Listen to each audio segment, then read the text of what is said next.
C'est le scénario parfait pour les investisseurs. Une opposition franche et tranchée entre deux projets de société, l'un considéré comme protectionniste et l'autre perçu comme pro-européen et pro-business. Entre les deux, le cœur des marchés ne balance pas.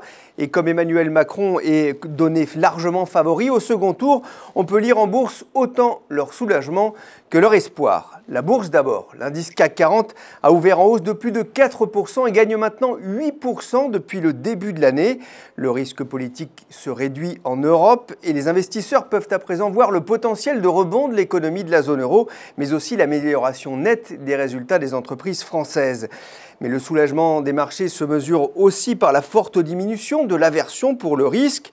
En témoigne la réduction du spread de taux entre l'Allemagne et la France.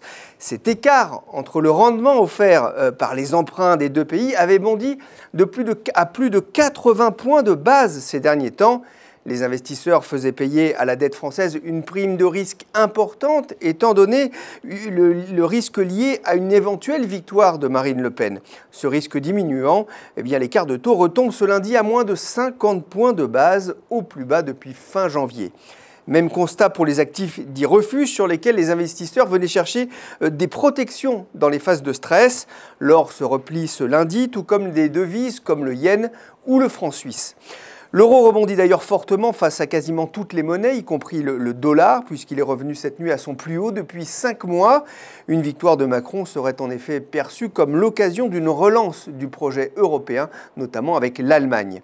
Alors et maintenant, il reste quand même un second tour, mais les marchés anticipent clairement une victoire d'Emmanuel Macron, sans se soucier non plus pour l'instant de la question de savoir s'il pourra bénéficier ou non d'une majorité au Parlement pour faire passer ses réformes.